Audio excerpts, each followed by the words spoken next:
안녕하세요. 교연동 뒤쪽에 사는 고양입니다.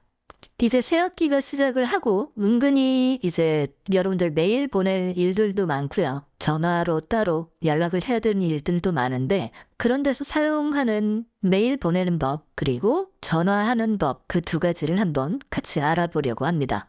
이게 굉장히 기본적인 거긴 하지만 우리가 실상 고등학교까지 과정에서 그리고 대학 생활을 하면서도 실제로 이걸 어떻게 해야 한다 가르쳐준 적도 없고 또 실제로 사용해보는 경우도 굉장히 적기 때문에 이런 것들을 제대로 잘 모르는 경우가 있어요. 근데 그거는 어떻게 보면 당연한 겁니다. 이게 예의와 상식에 있는 문제라 굉장히 상대적이고 누군가에게는 굉장히 엄격하게 구성이 되어 있기도 하지만 친밀도에 따라서 얼마든지 또 유도리 있게 변형이 될 수 있는 부분이라 그런 것들을 한번 일반적으로 같이 보려고 합니다.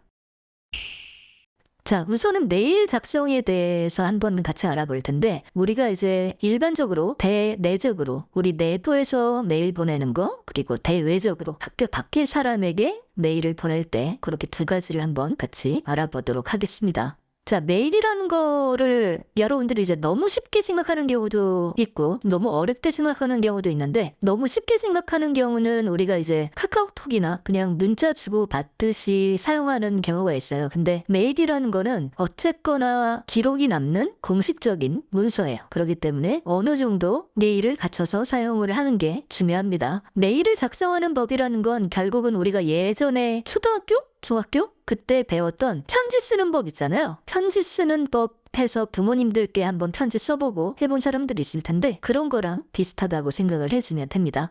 자, 일반적으로 제일 처음엔 어떻게 시작해요? 인사부터 시작을 하겠죠. 안녕하세요.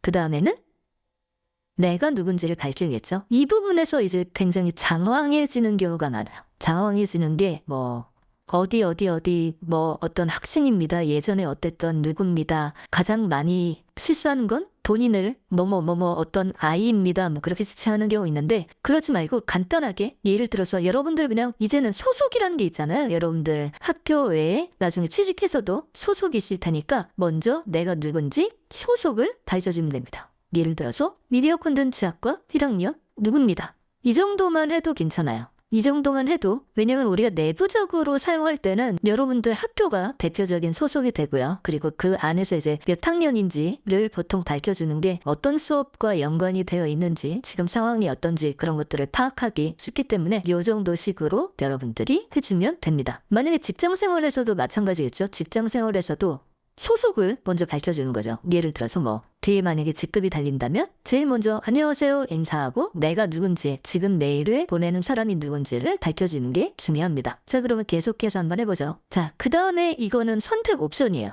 초등학교 때 배웠던 거 한번 생각을 해보면 요 다음에 인사가 하나 들어갈 거예요. 요즘 날씨가 많이 춥습니다.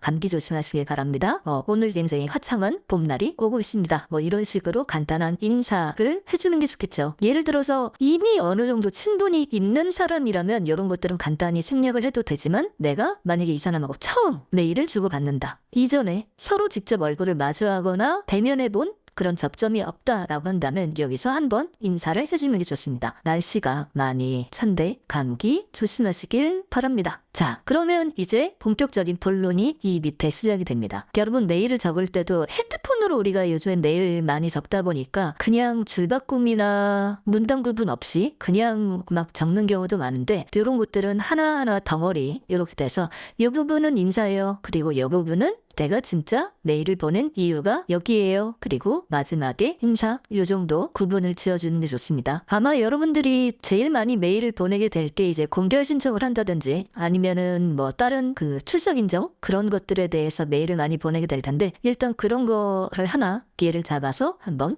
해보죠. 저는 교수님의 털고르기 수업을 듣고 다음 주 수업에 예비군, 예비고양이 훈련이 예정되어 있어 부득이하게 수업에 이렇게 메일을 드립니다. 출석 인정에 대한 공결증을 아래에 함께 첨부해 드립니다. 그 뒤로는 간단하게 여러분들 인사라든지 여러분들 하고 싶은 말 이건 사람마다 되게 다를 거야. 예를 들어서 늘 좋은 강의 감사드립니다. 덕분에 제 털이 윤기가 나요. 편안한 저녁 되세요. 고양이 드립. 이런 식으로 하면 전체적인 구성은 제일 처음에 인사, 그리고 내가 누구다, 그리고 무엇 때문에 메일을 보낸다, 마지막으로 인사 한 번 더, 누가 보냈다. 이렇게까지 해주면 딱히 누구도 뭐 아까 처음에 얘기했듯이 예의와 상식이라는 건 워낙에 상대적인 거기 때문에 사람마다 틀릴 수 있겠지만 이런 부분에서 이제 크게 뭐라 할 건 없는 그런 기본적인 게 되겠죠. 자, 그러면 여기서 이제 디테일 같은 것들을 조금씩 잡아봅시다. 제일 앞부분에 안녕하세요 하고, 만약에 내가 메일을 보내는 수신인이 분명하다면, 예를 들어서 내가 어떤 뭐 AS센터라든지 아니면 행정시주라든지 그렇게 그 안에 이 메일을 누가 받게 될지 모르는 경우에는 인사만 하면 되지만, 이 메일의 수신인이 분명하다면 그걸 언급해주는 것도 좋겠죠. 내가 지금 당신에게 메일 보내는 게 맞다. 내가 지금 누군가에게 잘못 보낸 게 아니다. 이런 것들이 만약에 내가 실수를 하더라도 제일 처음에 이 메일의 수신인을 명확하게 해주면 받는 사람 입장에서도 읽어보다가 이게 무슨 소리야 하는 게 아니라 이 사람 잘못 보냈네? 하고 바로 연락을 줄 수도 있는 거죠. 안녕하세요 땡땡땡 교수님 하고 마침표 비디오 콘텐츠 작가 1학년 고양입니다. 오늘 날씨가 많이 찬데 감기 조심하시길 바랍니다. 그럼 여기는 더 들어갈 게 없을 것 같고요. 여기 보면 한 가지 더 들어가면 좋을 만한 게 하나 있죠. 내가 당신 수업 못 들을 것 같아요 하고 그냥 끝맺어버리면은 어떻게 보면 그냥 통보잖아요. 받는 사람 입장에서는 그래서 뭐 할 수도 있는 거고, 이게 우리가 AS 센터라든지 아니면은 쿠팡에서 뭔가를 주문했는데 물건을 잘못 받았거나 물건이 제대로 안 왔거나 그럴 때도 마찬가지예요. 나 물건을 시켰는데 물건이 잘못 왔어요 하고만 그냥 보내버리면 메일을 받는 사람 입장에서는 그래서 나한테 이 사람이 어떤 걸 원하는 거지? 라고 의문을 가질 수가 있겠죠. 그래서 메일을 보낸 이유, 상황 설명에 더해서 어떻게 해줬으면 좋겠다 하는 거를 같이 적어주면 좋습니다. 공결증 제출을 통해 출석을 인정받고자 메일을 드립니다. 출석 인정에 대한 공결증을 아래 함께 첨부해 드립니다. 깔끔하죠? 마지막에 인사에 이렇게 되고요. 자, 그리고 마지막으로 여러분들이 한번 내가 쓴 메일을 쭉 읽어봐서 입에 잘 붙는지, 술술 잘 읽히는지, 어디 어색한 부분 없는지, 그런 다음에 한 번씩 꼭 체크해야 되는 게 바로 맞춤법입니다. 물론 이런 것들은 뭐 여러분들이 학교에서 맞춤법 조금 틀린다고 교수님들이 에이 뭐 하고 뭐 실수겠지 뭐 이런 것들을 하겠지 하고 넘어가는 경우가 대부분인데, 이게 그렇게 4년 지나고 나서 이제 회사 와서 이 사람은 되게 중요한 메일인데 왜 이렇게 맞춤법이 다 틀려있지? 그런 경우도 되게 많거든요. 그래서 한 번씩 꼭 체크를 하는 습관을 들이는 게 좋은데요. 일단은 좋은 게 요즘에는 뭐 메일 보내는 텍스트 편집기든 아니면 이런 워드에든 웬만큼 맞춤법 검사하는 그런 부분들이 잘 되어 있기 때문에 이렇게 빨갛게 표시되는 것들, 이런 것만 이렇게 체크해도 굉장히 편리하게 여러분들이 맞춤법을 체크를 할 수가 있는 거죠. 그러면 빨간 거 대충 거의 다 없애졌고요. 자, 여기에 한 가지 더 상대방에 대한 배려를 한다면 여기에 학번이 추가될 수도 있습니다. 예를 들어서 그 수업에 고양이라는 사람이 나 말고 한 명이 더 있다. 동명이인이 있다라고 한다면 지금 메일 보내는 사람이 메일 주소 외에는 둘 중에 어떤 사람인지 모르니까 그런 부분에서 미디어 콘텐츠학과 1학년 0001 0000 누구 모읍니다. 그런 것들을 해주면 되겠죠. 무조건 매번 학번을 적을 필요는 없어요. 그런 식으로 행정상 나 자신의 어떤 정확한 특정이 필요하다라고 할 때, 그럴 때 이런 식으로 메일을 학번을 적어주면 메일을 받는 사람 입장에서도 이 메일에 내가 이 사람이 원하는 걸 처리해주기 위한 모든 정보들이 있기 때문에 또다시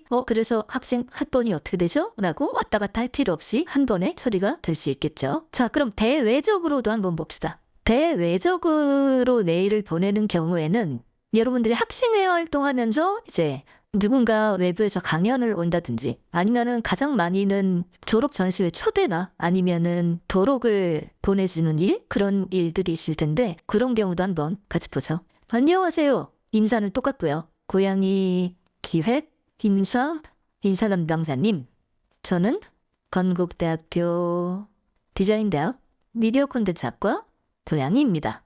여기에서 미디어 콘텐츠학과 누구 학생입니다. 1학년입니다. 뭐입니다.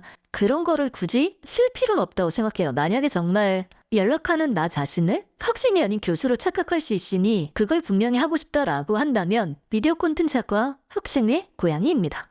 결국 여기서 표현이 돼야 되는 거는 내가 누구를 대표해서 보내는 건지, 지금 내가 메일을 보내는 게 나 자신 개인인지 아니면은 학과 차원에서 보내는 건지, 그런 거에 따라서 이 뒤에 뭐가 붙을지는 달라지게 되는 거죠. 예를 들어서 만약에 나 개인이 공모전을 낸다라고 한다면 여기 몇 학년 누굽니다 라는 걸 붙여가지고 내가 학생이라는 거를 명시해 주는 것도 좋고요. 그런 부분이 이제 회사로 따지면 대리 누구누구입니다. 과장 누구누구입니다. 그런 것처럼 이제 뒤에 직책이 되겠죠. 그리고 이 뒤에 오는 내용은 아까랑 마찬가지예요. 왜 이 메일을 보냈는지, 왜 이 연락을 하게 됐는지. 돈은 4월 12일 이렇게 줄여 적어도 되고요. 아니면 수요일에 고양이 기획에서 채용 설명회를 전달받았습니다. 해당 채용 설명회에서 사용하실 발표 자료를 미리 논의드리기 위해 연락을 드립니다. 여기서 이렇게 끝내면 약간 그냥 요구만 하는 것 같잖아요. 그래서 사전에 만약에 협의가 안 됐다면 우리가 왜 이런 요구를 하는지 조금 설명을 해주는 게 좋겠죠. 발표 자료를 보내주실 수 있다면 해당 자료를 사전에 출력하여 학생들에게 배포하고자 합니다.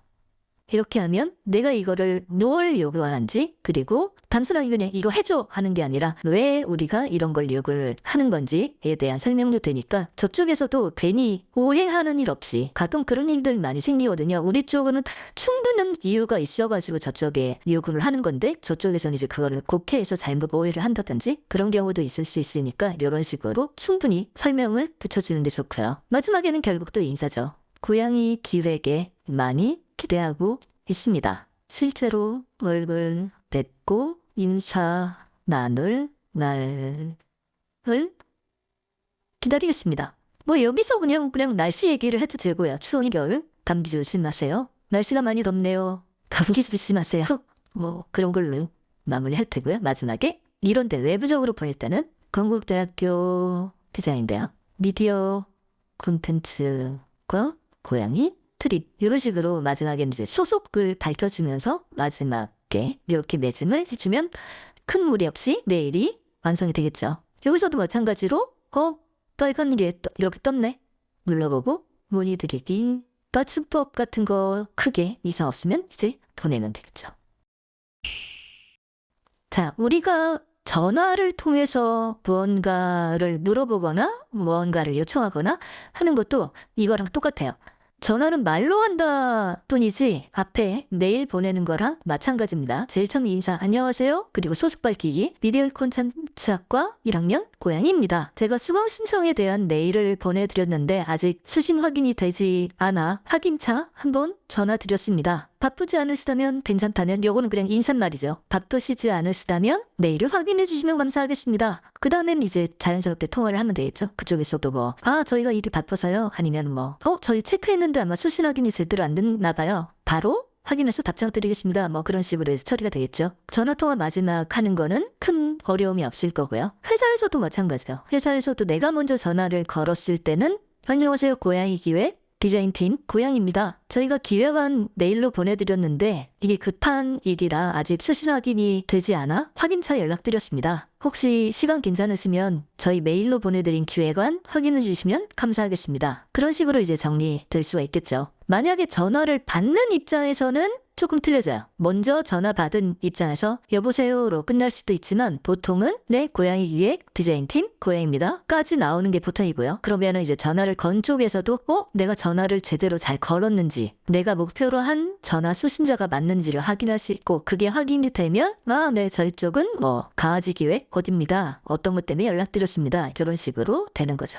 그래서 이런 것들은 그냥 입에 익도록 연습을 여러분들이 해두는 게 좋아요. 많이들 이제 일이 급해가지고 전화를 했는데 그냥 친구한테 전화하는 거랑 다르게 이제 업무상 혹은 학교의 어떤 행정상 이유 때문에 전화를 하게 되면 처음이다 보니까 얼어서 막 하는 경우가 있는데 그냥 처음에는 주르륵 인사, 소개, 그리고 뭐 때문에 전화했는지 이렇게 그냥 간단하게 정리가 되면 그 다음에 그냥 사람 간에 대화하듯이 그렇게 전화 통화를 하면 됩니다. 별거 아니죠.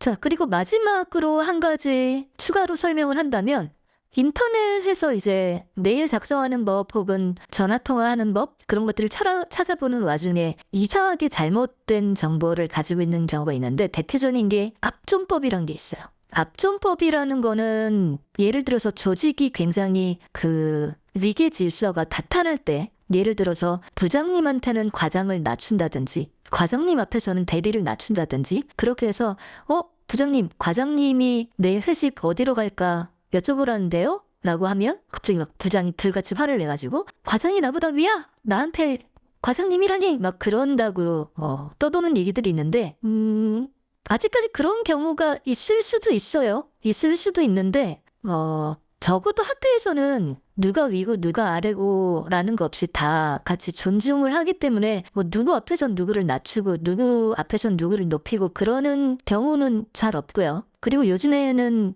회사에서도 서로 이제 누구누구님, 누구누구 사원님, 뭐 어디는 뭐 알렉스님, 뭐 제시카님 뭐 이러기 때문에 저도 딱히 살면서 그런 것들을 겪어본 적이 없다. 하지만 만약에 누군가가 그런 거를 불편하게 내색을 한다면 이 사람이 그런 거를 지금 요구하는 거구나 라고 캐치하고 뭐 거기에 맞춰주면 되겠죠. 하지만 실제로는 그 압존법이라는 거를 이상하게 지키려다가 실수를 하는 경우가 더 많다. 그렇기 때문에 가장 편한 건 모두를 존중하는 것이고 그 상황에서 누군가가 압존법을 요구한다면 그때 가서 그 사람에게만 맞춰주는 게 오히려 실수를 줄일 수 있다. 여기까지가 오늘 제가 알려드릴 내용이 됩니다. 우리가 구글에 메일 작성하는 법 그렇게 쳐보면 굉장히 많은 자료들이 있어요. 그만큼 많은 사람들이 굉장히 익숙한 소통 방법임에도 불구하고 아직까지 어려워하는 사람들이 많고 특히나 이제 사회에 처음 나가게 되면 그런 것들로 이제 너는 학교에서 이런 것도 안 배웠니? 막 혼나거나 무시당하는 경우가 있는데 실제로 보면 학교는 그런 거 가르치는 곳이 아니잖아. 우리 전공 배우고 디자인하기도 시간 없는데. 하지만 그런 것들은 일상에서 우리가 자꾸 연습해보고 익숙해지고 나면 아무것도 아닌 게 된다. 그래서 여러분들도 앞으로는 메일 보내거나 전화 통화할 때 이런 것들 생각해보면 우리 다 초등학교, 중학교 때 배운 것들이에요. 잊어버렸던 것들 뿐이지 우리가 이미 굉장히 잘 알고 있는 거니까 그런 것들 한번 머릿속에 되새겨서 잘 한번 사용해보면 좋을 것 같습니다. 그럼 안녕.